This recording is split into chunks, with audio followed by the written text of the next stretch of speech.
Sitting in the cool ambiance of conference rooms, the heads of the U.S. military and intelligence gathered to discuss an all-important subject: espionage on home soil. Counterintelligence and security reports over the years only confirmed a pattern of behavior befalling the U.S. Endless accounts of cybersecurity concerns through malware, spear phishing, and relentless hacking. Incredibly, the extent and breadth would only deepen concern. While the head honchos always avidly watched for threats to the U.S. government, the threat concerned private U.S. companies, even universities. This had all been done in an attempt to steal vital U.S. intellectual property. But there were further reports. Reports that could be espionage agents working to glean information and recruit on U.S. soil. The state of U.S.-China relations is at a historic low, and a very real factor is a major cause beyond ideology. Welcome to History on Fleek. Today we examine real-world documents exposing the secrets of Chinese espionage.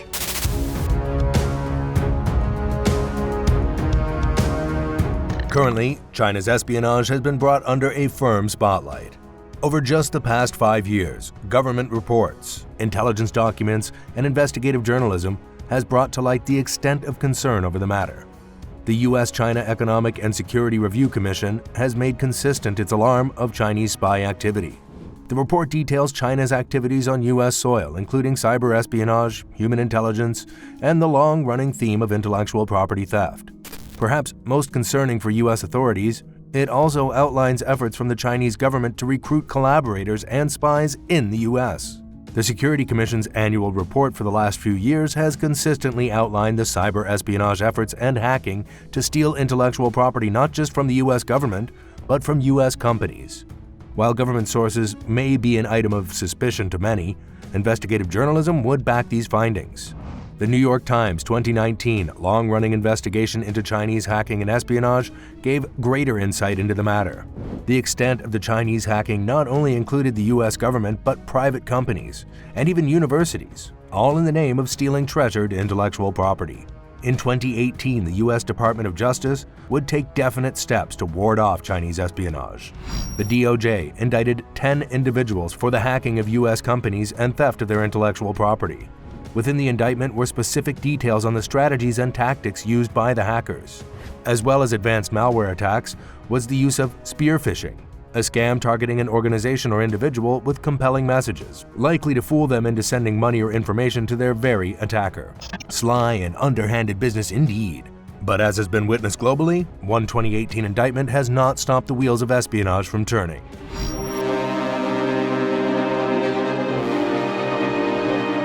Not all espionage tales between the U.S. and China are clear-cut, easy to see who is guilty of foul play. In fact, some are less worrying and actually inspiring.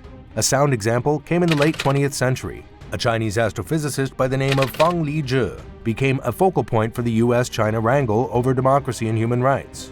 A coveted and renowned figure in his field, Fang Lizhi would work his way up to vice president of the University of Science and Technology in China. Yet, Fang Lizhi had another side to his personality that didn't fit so well with the Chinese establishment. Namely, he was an activist. Needless to say, his support of pro-democracy student protests in the late 80s would cost him his Communist Party membership in 1987. This did not stop Fang Lizhi from openly criticizing the government and its treatment of human rights activists. Matters came to a head following the Tiananmen Square protests of June 4, 1989. Just a day later, with the government cracking down on protesters, Fang Lizhi and his wife fled to the U.S. Embassy, feeling their livelihoods were under threat. Initially turned away, the pair were snuck into the embassy from the back of a van in the dead of night. So sensitive was the matter. Instantly, Lizhi and his wife were public enemies at the top of the Chinese government's list for their alleged involvement in the protests. Incredibly, Fang Lizhi and his wife would spend a year in the U.S. Embassy in Beijing, till the matter was resolved confidentially between U.S. and Chinese gatekeepers. The astrophysicist would go on to teach as a professor at Cambridge, Princeton, and the University of Arizona, living his life out in the U.S.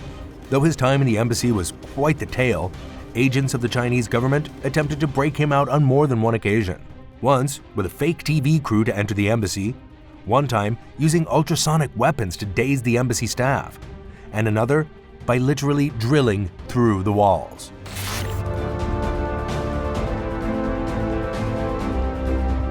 If there is one thing that espionage and gleaning secrets can hinge on, it's a human weakness. Look no further than the honey trap scandal that ran through the US political ecosystem from 2011 to 2015.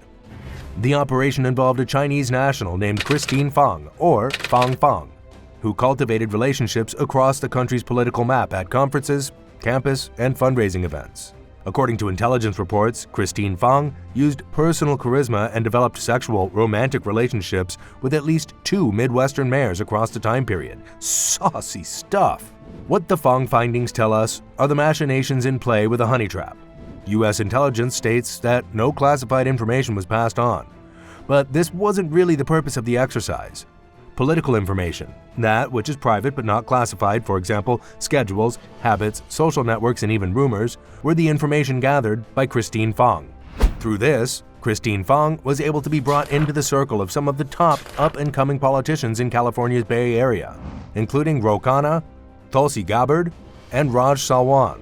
Fang would disappear from the US in mid-2015, right when the FBI had started to probe her as a target. US intelligence officials stated Fang was just one of many agents, and that her honey trap operation was just part of a pattern of Chinese espionage becoming more emboldened and aggressive against the US.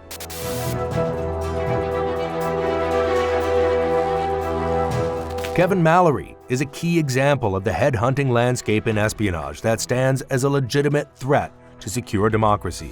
Sentenced to 20 years in prison following his conviction under the Espionage Act in 2019, Mallory represented what was labeled at the time an alarming trend in the US intelligence community: the selling of US defense information to a foreign adversary. So how did this come to be? Mallory was a former CIA officer, losing his clearance in 2012, and seemingly found no steady work after. Come 2017, $230,000 in debt, and months behind his mortgage payments, Kevin Mallory was a desperate man. Staggeringly, he was headhunted by a Chinese intelligence officer through LinkedIn. Michael Yang sent a message to Kevin posing as a think tank representative looking for an individual versed in foreign policy. What followed was a working relationship between the two. Mallory took 2 trips to China in 2017, handing over secrets for $25,000. After Mallory started reaching out to former CIA colleagues to pump them for information, the CIA was contacted and soon started working with the FBI. A Samsung phone given to Mallory by his handlers was all the prosecution needed. Mallory would be sentenced, yet the espionage remained.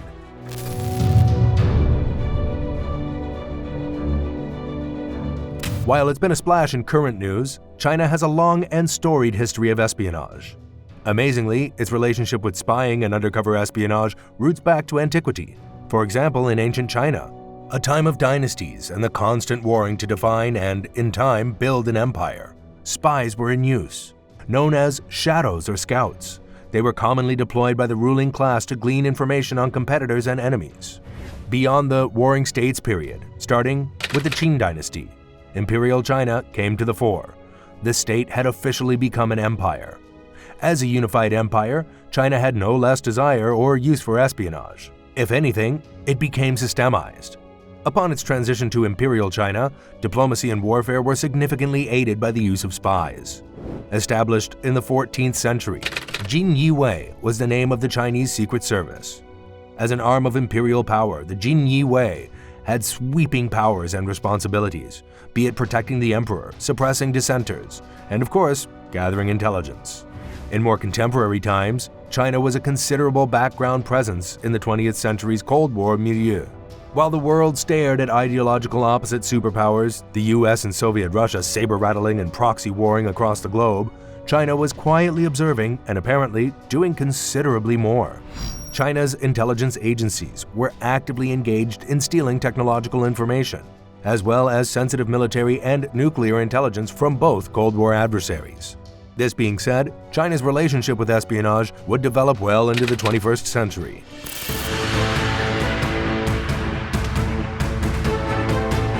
In late January 2023, something appeared in the sky, making its way across North American airspace.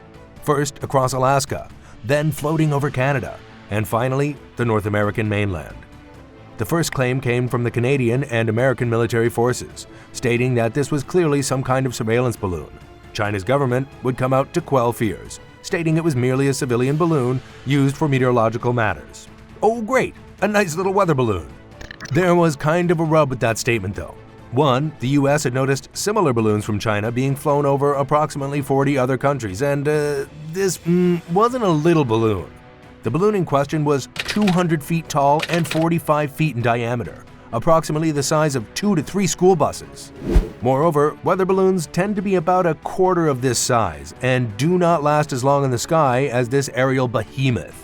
Needless to say, the balloon was shot down on February 4th when its sizable 2,000-pound payload could come to ground in safety. US-China relations were further dented despite being at their worst in many decades. The Chinese government remains in denial of hacking and espionage activities. Concurrently, many nations alongside the US have taken up sanctions among other measures to counter Chinese espionage and intellectual property theft. The espionage game remains. It's like the Bon Jovi song says, "The more things change, the more they stay the same." This is History on Fleek, and we'll see you next time.